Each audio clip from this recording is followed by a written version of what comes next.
Hey, Care Portal Field Team, I want to take a few minutes of your time to better equip you to understand and educate others on how they can participate in our new opportunity to join a community. Join a community is a chance for almost anyone in your region who is interested in stepping in to what God is doing through his local church to care for children and families in crisis, that wants to be able to help but might not have that starting point of how to jump in and help. So if you guys remember the circles of care, this is what we're dealing with here. We have our child, and we always want the point of care always to be the local church. It's always the church that represents Jesus on earth that is the one caring for the child or family in crisis and in need. But sometimes the church needs a little bit of backup and they need a little extra help. And that's where community comes in. Community can resource the church, which can care for the child.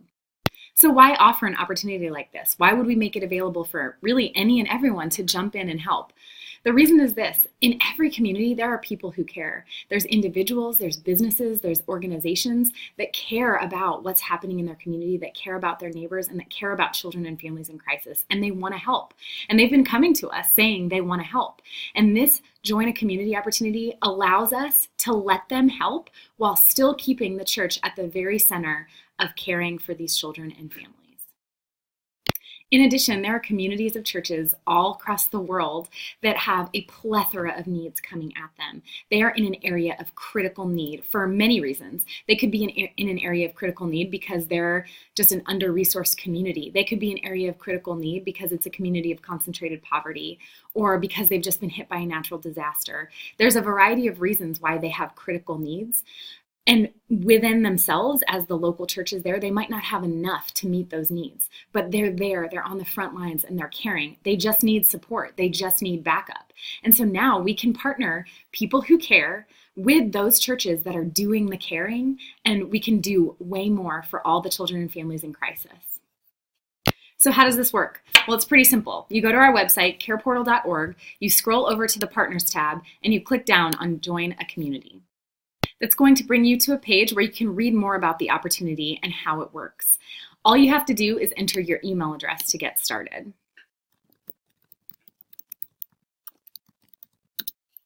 And click Continue.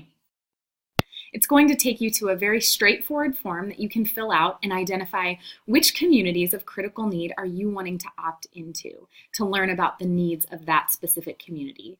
Now, you can do this as a business or as an individual.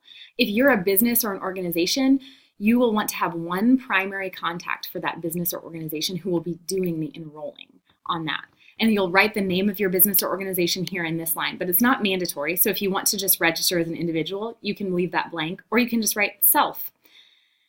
Then you're going to enter in a phone number where you can be reached at, and then you're going to type in the zip code of where you live or where your organization is located. The reason for that is that we can notify the regional manager in that area where you are that you're opting in to a community outside of there, so that they can be a point of contact for you as you have questions. Since you're not participating probably in Care Portal work locally, you can at least know that there's a local person, a local face to the work that's happening in your specific area. At the time of this recording, these are the specific areas of critical need that we've identified.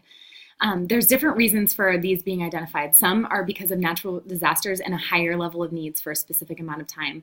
Others are areas of concentrated poverty that just need extra support. There's a lot of needs for kids and families in crisis coming in those active communities, and not as many resources available. So these are the current ones that you can opt into. You can check one, or you can check multiple, as they are of interest to you, as you have a heart, or as you want to support in another area, and then you just click Submit. A confirmation email is sent to the individual that registered either the business or the organization or themselves to join a community with their information and their local regional manager's information at the bottom based on the zip code that they entered, in addition to confirming which active communities they joined to learn about needs as they arise. The coordinator for the active communities that are areas of critical need that others can opt into, their contact information is listed as well. So if that business or organization or individual that wanted to be a part of knowing about needs needs to reach out to someone local on the ground with those needs, they have contact information for that. So I've opted into a community that has an area of concentrated need. How do I get notified about the needs? Well, the simple answer is the church has to notify you because, again, we're making sure that the church is going to be the point of care and the point of contact with every child and family in crisis. And so the way that happens is if you're in the United States, the active community that is identified as the area of critical need, if they click the button to activate their active community as they're a local church receiving this need from that's local to them, they can click activate the active community and now you'll be copied on that message. So here's an example of that. You'll get the request number and it'll say your active community needs you. And now you get to participate in that active community, responding to the church that initiated the contact saying, hey, we need to try to meet this need and we need some help. Can you help by replying all? So all you do there is you hit your email box, you hit reply all to everyone, the churches and any supporting partners that jumped in, and you can say how you can help. If you've opted into one of our international areas of critical need, you're going to get a direct email. Instead of just an activate the active community email, you'll actually get a direct email from the local church partner in that area of critical need that's international, and they'll notify you directly of the need that they have. Either way, the process is essentially the same. You reply to the email with how you can help, and then you'll receive further instructions on how to get whatever you're contributing to the right place. Now that we understand the process of how it works, I want to reiterate a few key points. The first is that this is really open to anyone. If an individual or an organization or a business really gets that who we are and what we're about and what we're doing, and they still say, hey, I care, I want to be a part of this, I want to support from behind the scenes, and I get that the church is going to be the face of meeting this need, I'm good with that, and I just want to support, then we say jump on in. This does not have to be limited to faith-based organizations or businesses. It really can be any and everyone. We want them to know who we are and what we stand for, and the church is always going to remain the face of Jesus for the children and families in crisis, but you can jump in and you can be a part of what God is doing. The second thing I want to reiterate is that these communities that people are opting in to joining to learning about the needs, they're only communities of critical need. So areas where there are critical needs, those are the communities that we're going to post on that form to join a community. It is not for any and every active community that exists.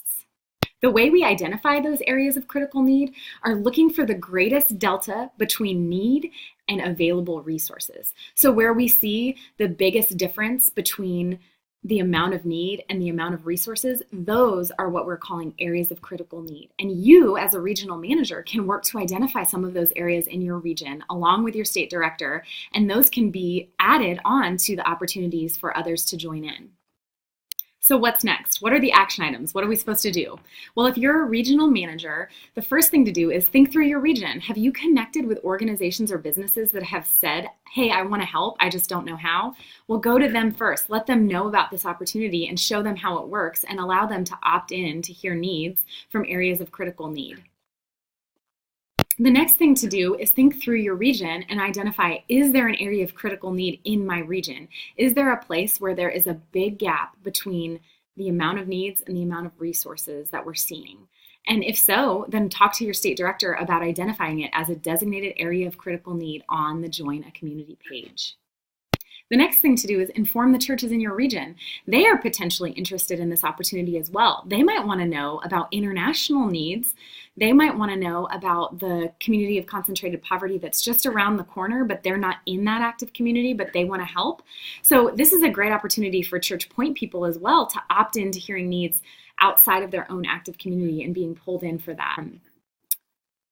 It's important to highlight also that if you're a regional manager, then you are the point of contact for anyone, individual, business, organization, church, that is in a zip code within your region. If they opt in to join a community outside of your region, you're still going to be listed as the contact. They're going to receive an email from you letting them know that they have opted in to join a community.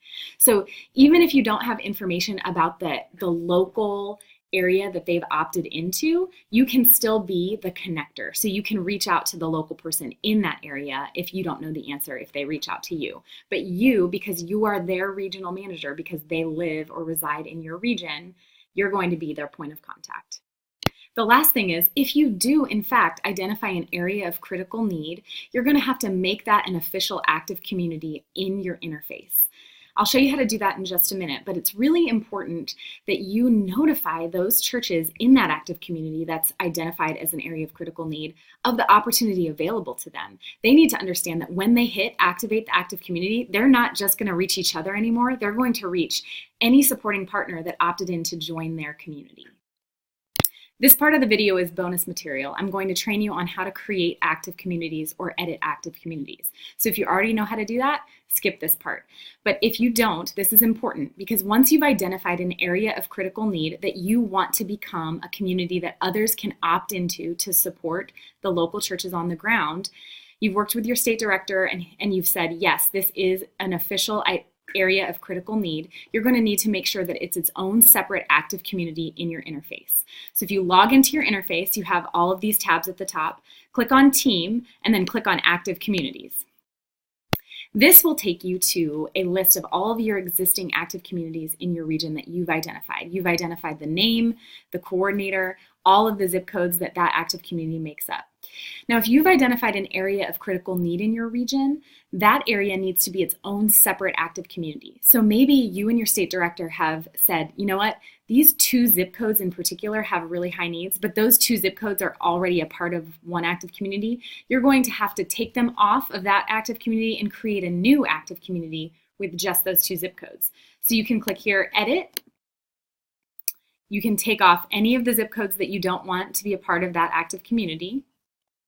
And once you've resubmitted that form, then you can scroll down to the bottom of your list and click Add an Active Community and create a brand new one with those 2 zip codes that you just removed from one active community and make them their own so that it can be added to our website under the Join a Community page with a name that is given to it that all people in every state can understand what that means.